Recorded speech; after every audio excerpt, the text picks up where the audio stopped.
des hôtels qui sont en mouvement, qui sont ambulants.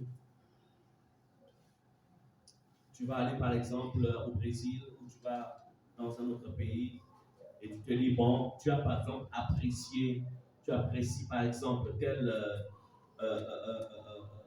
bracelet avec des coquillages de mer, etc. Pour toi, ce sont des coquillages. Tu prends, tu achètes, mais tu ne sais pas que sur cette coquillage, en fait, c'est un support, c'est un hôtel avec les esprits des eaux que tu es en train d'acheter. Tu vas apprécier, tu te dis, bon, wow, quelle belle statuette. Tu vas prendre les statuettes aussi, ici. Par exemple, nous dans le pays, hein, que ce soit le sud, le nord, qu'importe, en fait, il y a des statuettes là, tu dis, bon, wow, ça, c'est très beau, ça fait, c'est ma culture, ça fait référence à ma culture. Tu mets ça chez toi, mais tu ne sais pas que c'est un hôtel. Un point de contact entre le monde invisible, le monde des esprits et ta maison.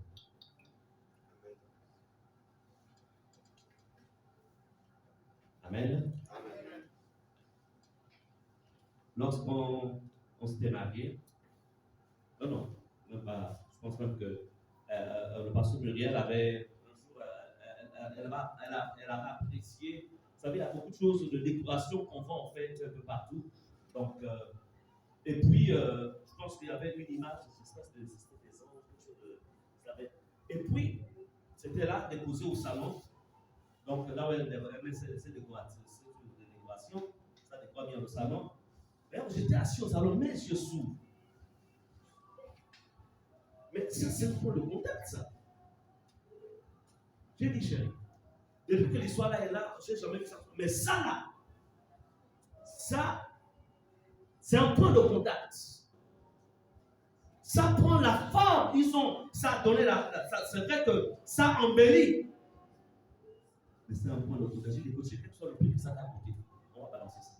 Tout d'abord, j'ai prié, j'ai prié, ensuite, on a sorti ça de la maison. Amen.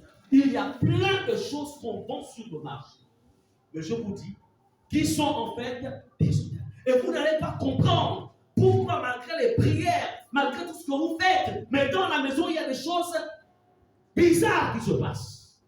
Des maladies bizarres, des vies bloquées. Et pourtant, tu pries.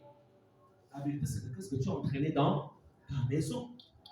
Pendant que toi, tu te dis, waouh, c'est bon. Mais vous savez qu'il y a des pays, je ne vais pas citer les noms ici, des pays, mais je dis, il y a des pays où on vend la sorcellerie au marché. Vous allez avec l'argent, vous achetez, vous l'amenez chez vous. C'est la sorcellerie que vous amenez à la maison. Il y a des pays en Afrique de l'Ouest. Amen. Et ces choses-là, ça existe. C'est pourquoi, pendant ce travail, ce moment, il va être question pour vous d'avoir les yeux ouverts. En fait, ce travail consiste à ce que, qu'est-ce qui vous a combattu tout au long de l'année 2022 et qui fait en sorte que rien n'a avancé. Rien n'a avancé. Qu'est-ce qui vous a combattu? C'est la question. Donc comprenez, je suis en train de vous ouvrir les yeux. Afin que vous ne soyez pas des victimes. Ou si vous en avez été, que vous sortiez de ça. Alléluia. À un moment, on peut subir. Il y a aussi un moment où on dit, trop, c'est vrai, je refuse. Donc, comprenez qu'un hôtel, c'est un lieu de sacrifice. Si vous avez un hôtel dans votre maison, vous avez tout ça, pas sur l'hôtel. La question, c'est que ça, qu'est-ce qui est sacrifié sur ça? Ça peut être la santé des enfants. Parce qu'il est là dans la maison, ce n'est pas juste pour te regarder, pour t'apprécier. Il prend la santé des enfants. Il va prendre ton travail. C'est-à-dire que tu travailles, mais l'argent que tu travailles, en fait, comment tu gagnes l'argent, l'argent s'en va. Est-ce qu'on en sait? La question que je vais poser, je dis souvent, quand on dit que, par exemple, les temps sont durs dans le pays, ok, les temps sont durs, d'accord. Mais pourquoi tout le monde au Gabon ne vit pas les temps durs? Oh, il n'y a plus de travail, vraiment. Ok, d'accord. Mais pourquoi toutes les entreprises ne ferment pas? De sorte que tout le monde n'ait pas de non. Ouais, le diable, il est très rusé. C'est-à-dire qu'il va prendre un cas général pour te fermer les yeux et te dire c'est normal ce que tu vis. C'est tout à fait normal.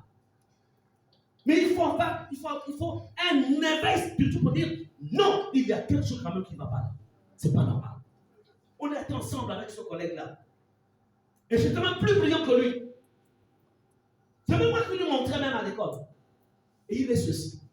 Et moi, je suis très en dessous. Je dis non. Il y a quelque chose qui ne... Je dis, les hôtels familiales, familiaux autant pour moi, ont la capacité de te faire asseoir. Dans le monde, on disait, il y a un terme qu'on disait souvent que t'as assis, hein, assis-toi là. T'as assis, assieds-toi, tu ne bouges pas. Vous comprenez cela? L'ennemi te fait asseoir, il dit, tu ne bouges pas. Les autres peuvent avancer, mais le tel qui est dans ta vie, tu ne bouges pas. Tu vas te marier, va que tu reviendras à la de départ. 20 ans après, tu deviendras en fait célibataire. Tu deviendras célibataire. Et maintenant, même, c'est qu'ils vont te rendre célibataire au moment où tout est tombé. C'est-à-dire qu'il n'y a plus un moyen de régénérescence.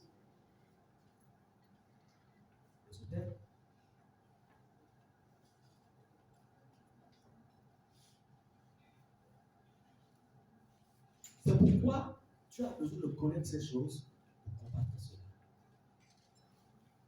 Donc, sachez que sur les autels, quand c'est un autel divin, c'est l'endroit où Dieu, en fait, te rencontre. Mais si c'est un autel sorcellaire, c'est sur cet autel-là, en fait, quelque chose pas pour te combattre.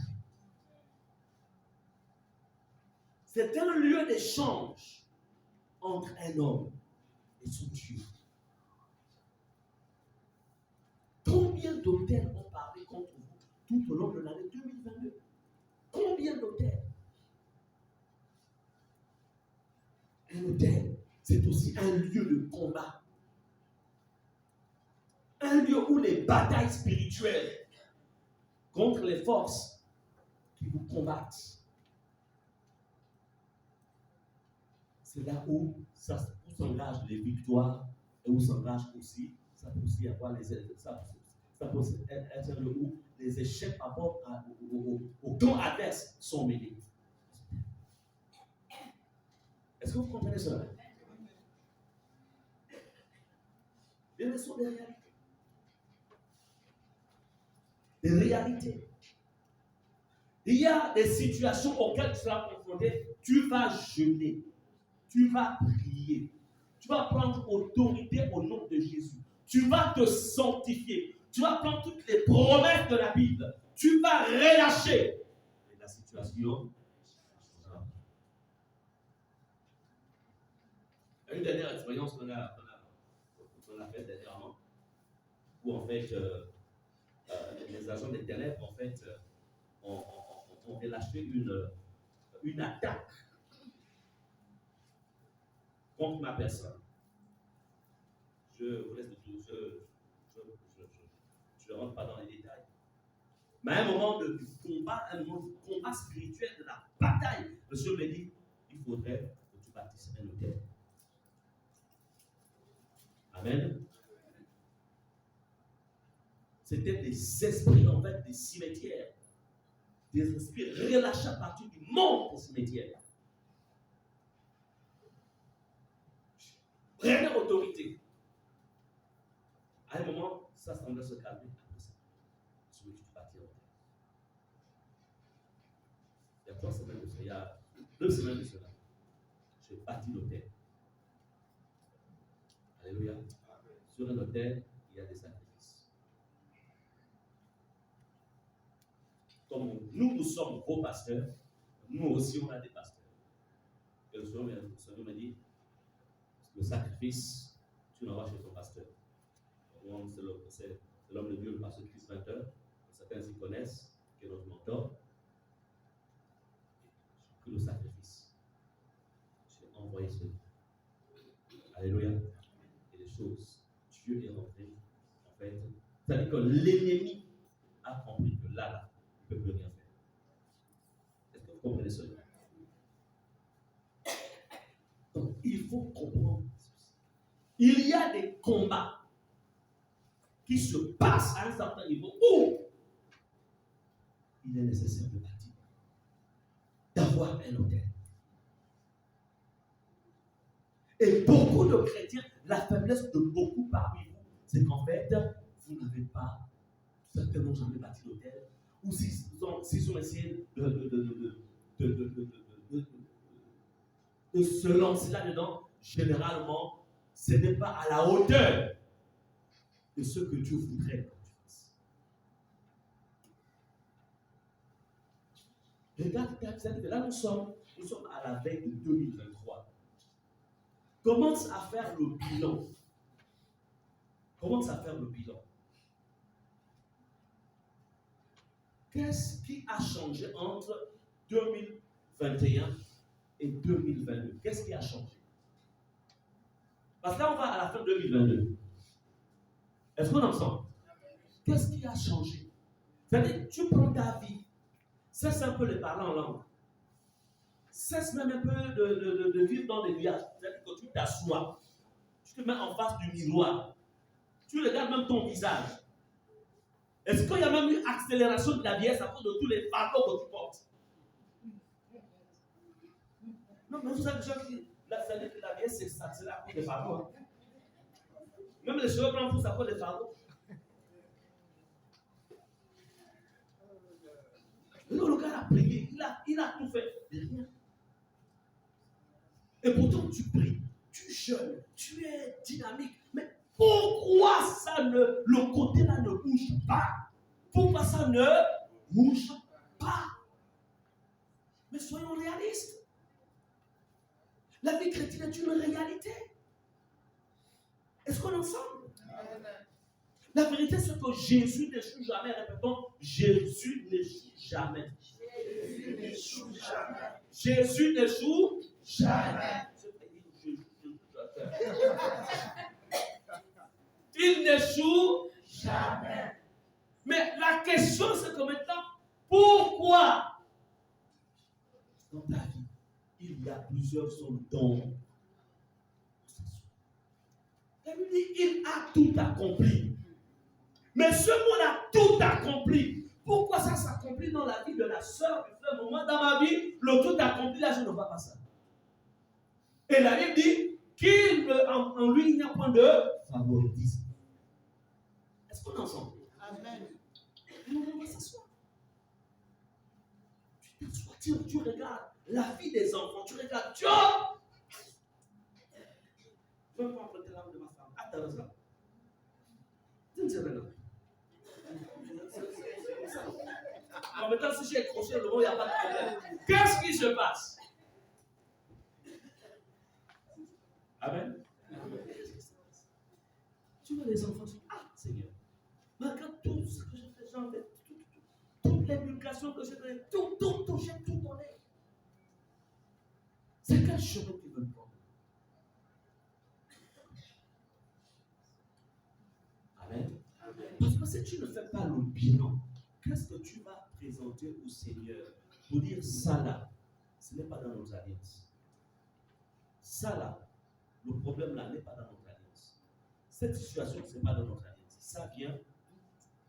Amen.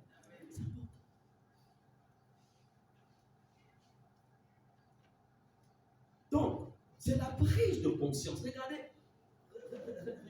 La dernière fois, je parlais ici, je parlais de deux personnes qui ont, par exemple, deux cartes de commerce. L'une, ça prospère, l'autre, à côté, dans la même chose, ça ne prospère pas. Et à cause de la jalousie, qu'est-ce qu'elle va faire? Elle va, en fait, elle ira chez je voudrais que les clients qui vont chez ma copine, là, ma copine, puissent venir chez moi. C'est pas ce qu'ils font. C'est-à-dire, elle constate que chez elle, ça ne marche pas. Mais c'est-à-dire, c'est la prise de conscience qui va l'amener à aller féticher. Mais les enfants de Dieu, eux, en fait, vivent dans les rêves. Certains, ils ne prennent pas conscience. Et quand tu ne prends pas conscience, qu'est-ce que tu peux traiter? Qu'est-ce que tu peux chercher à réparer? Qu'est-ce que tu peux chercher à régler si tu ne prends pas conscience? Il y a beaucoup d'enfants qui vivent dans l'espérance. Mais l'espérance, c'est demain. La foi, c'est aujourd'hui. Alléluia. Revenez dans la dimension de la foi. La foi est une ferme assurance des choses qu'on espère. Une démonstration, le sait qu'on ne voit pas. La foi, c'est maintenant.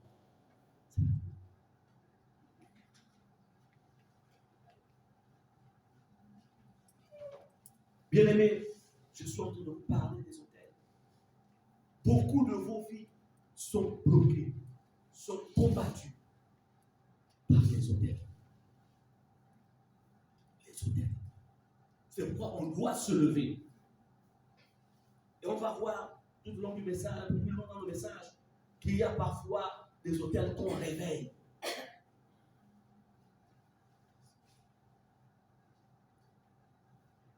Donc, à partir de l'hôtel, il y a une porte qui s'établit entre ta maison en toi et le monde divin.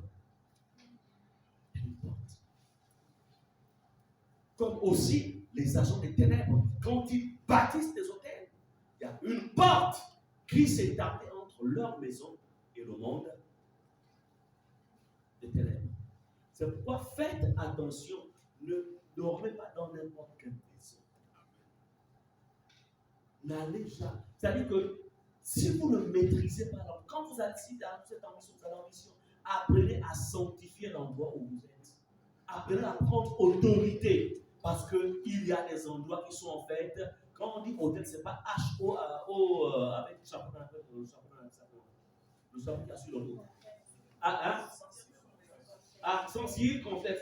Donc ce n'est pas H-O accent circonflexe T-E-L. Ce n'est pas ça. Quand on parle d'hôtel ici, c'est A-U-T-E-L. Amen. Donc comprenez que c'est un lieu spirituel de passage entre le monde terrestre et le monde des esprits. Ça peut être le troisième ciel, là où est notre Dieu. Ça peut être le deuxième ciel pour ceux qui, en fait, invoquent les ténèbres. Donc, nous sommes ici par ceux qui invoquent Jésus que nous sommes. Alléluia. Amen. La question, est-ce qu'il y a combien d'hôtels y a-t-il dans ta vie?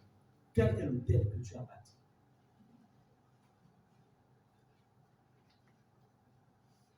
C'est à cet endroit-là où il y a des hôtels, où l'hôtel que tu as bâti, où des alliances, tu tisses alliance avec le Seigneur, où tu rappelles les alliances.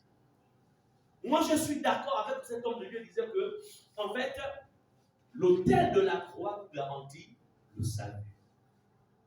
Amen. L'autel de la croix, c'est-à-dire qu'à cause de l'autel de la croix, le ciel, tu as le ciel, c'est-à-dire que tu meurs là, parce que tu as demeuré dans la sainteté, tu as tout au ciel. Est-ce qu'on est ensemble? Mais, l'autel de la croix, qui est le support de toute forme d'autel, doit t'amener à bâtir tes propres hôtels pour t'emmener en fait à avoir accès à une autre dimension de vie par rapport à ton séjour sur la terre. Est-ce qu'on est ensemble? Amen. Nous tous, on n'a pas le salut. On est tous sauvés, non? Parce qu'on a cru en Jésus, non? Est-ce qu'on a tous le même train de vie? Je ne parle pas de train de vie d'opulence. Je parle du train de vie, c'est-à-dire que ce qui est normal. Est-ce qu'on a tous le même train de vie? Non. Mais qu'est-ce qui fait la différence? C'est parce qu'il y a certains qui ont compris certaines réalités et qui les appliquent. D'autres attendent toujours, en fait, ils sont sur la terre, ils attendent que la trompette sonne. Ils vont monter. Mais cependant, sur la terre,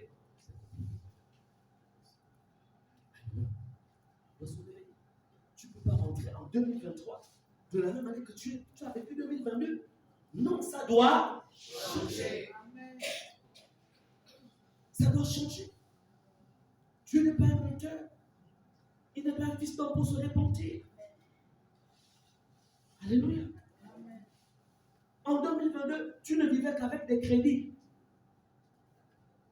Rien que des crédits. Il y a même un cahier sur le manière là-bas. Donc, tu vas rentrer en 2023 où tu reprends janvier. Mon fils, oui. Bon, va voir la maman de là-bas. Bon, il envoie 4 pois de sardines, 2 sachets de riz, plus de poulet, bon, plus un sachet de foufou aussi. Bon, tu dis que je vais payer le 15, hein? Le 15, quand je prendrai la quinzaine. Tu as vécu comme ça en 2022. 2022, c'est la même chose. 2023 encore arrive, ça va être la même chose. Là, tu dis, mais non, tu ne peux pas mener une vie à crédit. Est-ce qu'on est ensemble? Tu dis non. Seigneur, ça doit changer. Le cahier là, je déchire. Quand ma femme était rentrée dans ma vie, j'avais un cahier chez j'avais un cahier déchiré. Elle m'a dit, on va déchirer le cahier là. Je dis, chérie, qu'est-ce qu'on va? Je dis, on va déchirer le cahier. Vous savez, il faut les maris, il faut ça éviter les femmes. Et puis bon, c'est elle qui m'a appris à vivre sans lettre. Là, c'est important. On a déchiré le cahier. Mais vous êtes encore les avec les cahiers. Et au nom de Jésus. Au nom de Jésus. 2023. Plus de cahier. Chez Mamadou. Chez Ali. Je ne veux pas du Mali. Pas du Mali. Alléluia. Non, on doit réfugier les cahiers. Les dettes. Tout ça, ce sont des hôtels. Est-ce qu'on est ensemble? C'est-à-dire que les autres, regardez, c'est-à-dire qu'au moment où Dieu te bénit, c'est-à-dire que Dieu te fait grâce, il y a peut-être 50 000 ou 100 000 qui rentrent. Alors que si tu n'avais pas d'aide, tu allais faire quelque chose avec ça. La conseil t'appelle, tu dois parler. Va d'abord aider. Et voilà comment l'argent va chez. Et les gars là, ils ont tous les choses dans leur boutique. Quand tu as commencé avec le lien là, c'est compliqué. Rentrer dans leur boutique, regarde ce qu'on dit à la porte. Vous allez voir un panne. Soit parfois c'est un petit truc comme ça, qui est cousu là, qui est collé. Soit des écritures là, en lettres que vous connaissez dans la langue que vous connaissez là. C'est bien écrit, toi tu dis que c'est juste. Mais tu parles.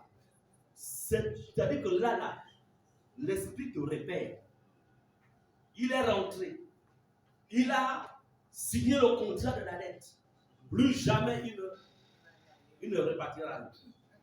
Et tu ne comprends pas pourquoi c'est toujours chez lui. Et comme ils savent très bien s'y prendre, ils savent bien nous aider, ils ont des cœurs bons, mais la montée là, c'est pour bien te garder. Est-ce que vous comprenez cela? Comme pour dire, il est mieux que tu payes avec ton argent que de t'endetter. Parce que la dette, c'est un lien. Quelles sont les décisions que tu comptes prendre en 2023? Quelles sont les décisions? Et à un moment, parfois, même quand tu sais que la personne, tu as dit que tu allais payer sa dette la semaine prochaine, quand tu vas le morceler, tu mets le téléphone à côté. Mais tu as conscience qu'il faut quand même que tu passes. Si tu ne prends pas, vous allez vous rencontrer la route. Donc là, tu prends maintenant le téléphone, tu baisses un peu la voix. Tu es en vent. C'est là où même les esprits de mensonge rentrent. Non, en fait, là, je suis pas à Libreville. J'ai fait rapidement un voyage sur Tango. Je reviens juste pour la dette. Le lien. Amen. Amen. Bien, mais on prend des réalités physiques, des réalités naturelles pour essayer de comprendre que les autels, en fait, soit c'est l'autel de Dieu qui te contrôle, qui contrôle ta destinée, soit c'est l'autel de l'adversaire ou des adversaires qui vont te contrôler.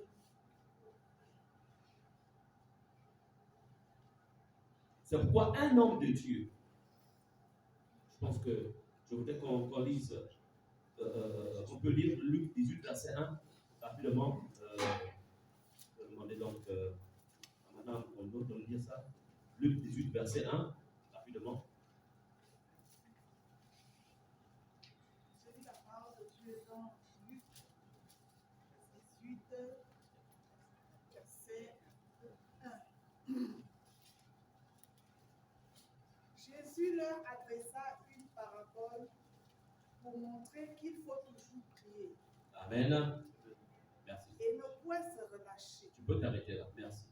Regarde, dans bientôt tu vas nous retrouver au club des porteurs de lunettes. Parce que quand on commence à faire comme ça, on est plus loin. Club. Alors, donc, Jésus dit ici, il nous démontre en fait que on ne doit pas se relâcher. Il faut toujours. L'autel fonctionne avec la prière. Si nous sommes exaucés quand on invoque Jésus, on invoque le Père, c'est à cause de l'autel de la croix.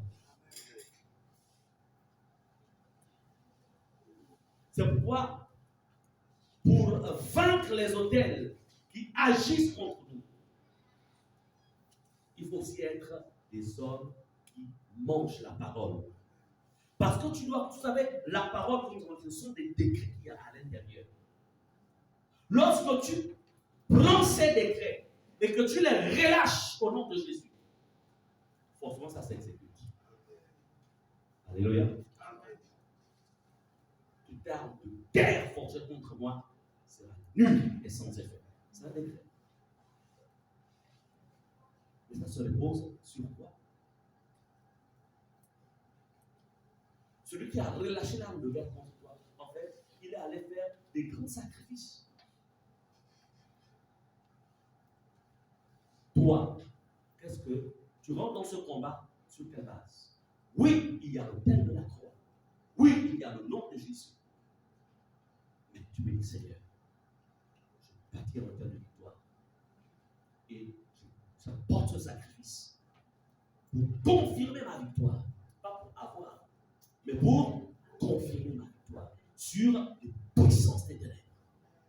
Alléluia. Pourquoi? Parce que tu sais tout simplement que là, tu utilises, puisque tu sais qu'il y a des portails physiques qui donnent accès au monde spirituel. Alors, tu utilises ce portail-là pour dire au nom puissant de Jésus. Voilà. Plus jamais ça ne doit se répéter. Donc, comprenez, enfants de Dieu, vous voyez, là ce matin, nous sommes ici. Cet endroit-là est un portail spirituel. Est un portail spirituel. Je dis à ma famille que c'est vrai que c'est un terrain familial, même si je ne suis plus de ce monde et que Ephata a un autre terrain plus grand qu'ici, on va bâtir tout ce qu'on peut bâtir. Mais attention, cet endroit doit rester toujours opérationnel. Parce que c'est un portail interdimensionnel entre la terre et le ciel. Ne pas commettre les erreurs que plusieurs commettent. Une fois, celui qui était là est parti, on transforme l'endroit en chambre à louer. Ce serait la plus grosse erreur qu'ils auraient commise. Amen. C'est pourquoi réalisez que vos maisons, en bâtissant des hôtels dans vos maisons, ces endroits deviennent. En fait, écoutez ce que Jésus avait dit. Jésus a dit, il dit en fait, comment il s'appelle? Celui qui avait dit que quand il fait quelque chose de bon, voilà, il dit à Nathanaël que désormais vous verrez en fait les anges de Dieu monter et descendre sur. Vous dites quoi? Jésus lui-même était aussi un hôtel. Un homme, une femme peut devenir un autel. Tu peux être un autel. Alléluia. C'est ces choses. Donc, pendant ces moments. Bien aimé, je me souviens, dans l'un des voyages en Afrique du Sud, c'est l'un des voyages les plus compliqués que j'avais jamais vécu. On m'avait logé dans un guest house, donc c'est une maison qu'on loue, pour séjourner, tout équipé, etc. Mais la maison là était compliquée. À 6 jours de mon retour, je dors. Je vois des personnes qui sortent du mur. Je dis non, là c'est quoi? Et qui viennent pour m'attaquer. Je suis venu ici pour me reposer, c'est vrai, à préférence, c'est fini. Je profite de ces quelques jours, c'est maintenant des combats spirituels, je ne suis pas ici pour combattre. Et la meilleure, c'est que cet endroit, en bas là-bas, c'était une cave.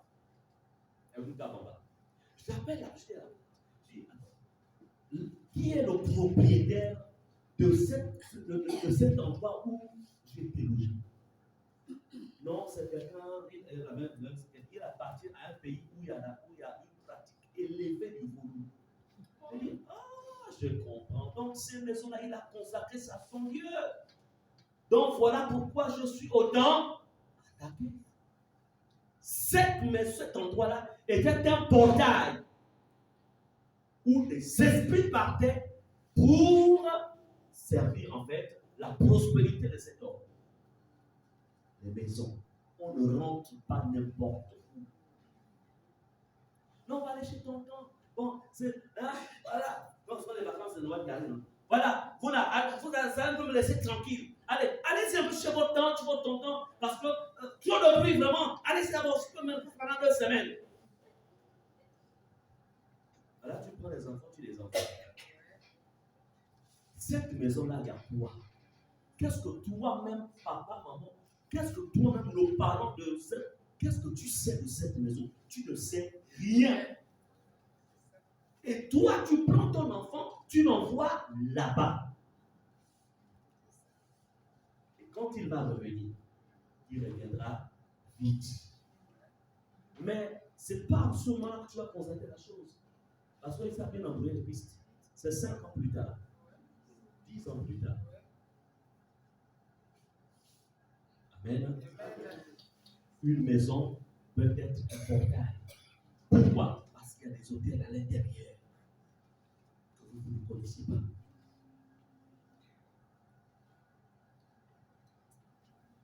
Si vous vivez les standards de Dieu, dans les standards de Dieu, en ayant une relation personnelle avec Dieu, vous deviendrez automatiquement un hôtel. C'est-à-dire que vous êtes une personne sur qui Dieu, c'est-à-dire que les anges de Dieu montent et descendent. De sorte que les décrets que tu appliques, que tu décrètes, que tu relâches, ça prend forme. On va voir quelqu'un comme ça. Dans 1 Roi 17, verset 1. Bien aimé, Élie, le prophète Élie, était devenu un hôtel de Dieu. Ce que sa bouche disait, ce que sa bouche décrétait, ça devait prendre forme. Et lui-même aussi, c'était quelqu'un qui bâtissait aussi les hôtels. 1 Roi 17, verset 1. Regardez ce qu'il dit.